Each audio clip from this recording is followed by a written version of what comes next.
There's a big spotlight on tiny Lithuania. Around 4,000 NATO soldiers are guarding their borders. Its capital, Vilnius, is shielded by Patriot missiles. All the security is for tomorrow.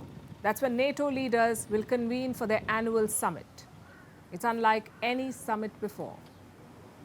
Vilnius is just 200 kilometers from Russia, 350 kilometers from Ukraine, and a mere 35 kilometers from Belarus. So the leaders will be in the thick of it, literally and otherwise. This summit is make or break for this alliance. At stake is their unity and purpose. We know what NATO did in the last century. But what purpose does it serve today?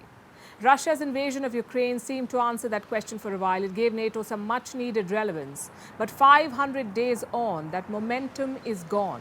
So in Lithuania, the alliance needs a massive show of unity. Not just photo ops and garden walks, something much more concrete, which brings us to the agenda. This summit is all about two things. One is the accession of Sweden. The second is the possible membership for Ukraine. On both sides, NATO is divided on both these issues. Let's deal with Ukraine first.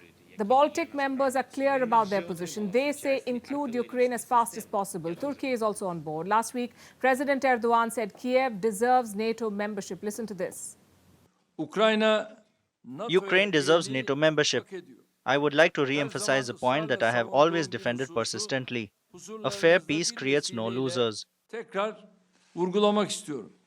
The UK is also seeking a fast track for Ukraine. So what exactly is the problem? Well, Joe Biden in Western Europe. The US president knows that Ukraine is hoping for quick membership. But listen to his latest statement. I think it's premature to say, call for a vote because there's other qualifications that need to be met.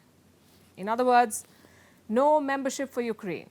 And we know NATO has an open door policy, but that sounded like slamming the door on Ukraine's face. And Biden isn't alone. German Chancellor Olaf Scholz is doing the very same thing. He says no country can join NATO while at war. Now, these two votes are very important. The US is the largest military power in NATO, and Germany is the biggest European economy, so their support is key to inviting Ukraine. If that doesn't happen, Zelensky will be hoping for the next best thing, like some sort of guarantees. One suggestion is that some parts of Ukraine can join NATO. Those parts that are firmly under Kiev's control, they can join NATO. It's an innovative suggestion, but once again, it's highly unlikely to sail. Another suggestion is a roadmap, sort of like a checklist that Ukraine must tick off. What should it do to be able to join the NATO? I can guess what will be on top of that list: ending the war. President Zelensky will also be in Lithuania for this summit. He's expecting some big decisions to be taken there. We are working with our partners. We are working on security guarantees. We are also working on helping our partners to make some conclusions for this upcoming NATO summit meeting. And we would like to have all the decisions to be made during the summit. What does this tell you about NATO and Ukraine? A, the alliance is not united, and B, it's not serious about Ukraine.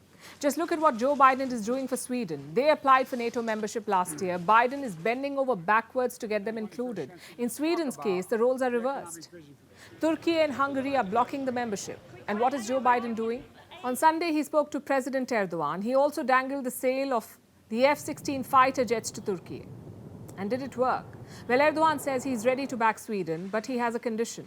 The European Union must restart talks to include Turkey in their bloc, for them to join the EU. So it's a typical quid pro quo. Sweden can enter NATO if Turkey can enter the EU. Now, some quick background here. Turkey became an EU candidate back in 1999. But the membership talks have been stalled since 2016. They've been waiting all these years to become a member of the European Union. The reason is quite simple: human rights concerns. But now Erdogan has a perfect opportunity. Entry into the EU could be the answer to Turkey's economic woes. The question is, how will Brussels respond?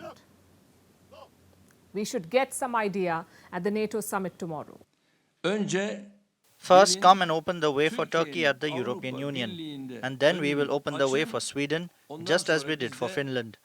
I expressed this to Mr. Biden last night, and I have to underline it again in Vilnius too. The European Union has a very structured process of enlargement, and with a very, very clear set of steps that need to be taken by all candidate countries, and even for by those that wish to become candidate countries, and you cannot link the two processes. But if you compare these two examples, Sweden and Ukraine, the story becomes quite clear. Sweden is one of the richest countries in Europe. Their military is powerful, their economy is strong, so NATO is more than happy to include them. But Ukraine is the opposite. Their army needs Western assistance and their economy is spiraling. So what does NATO do? Turn the other way. Now, I know what some people will say about this. Isn't it NATO's choice to invite or not invite members? Well, it is. Why would they include Ukraine and drag themselves into a war? It's a fair point, but then be consistent. The US has no problem flooding Ukraine with lethal weapons, nor with angling for reconstruction projects. But when it comes to NATO membership, Washington disappears. What does that tell you? America's support is not for Ukraine, it's against Russia. And there's a big difference in that.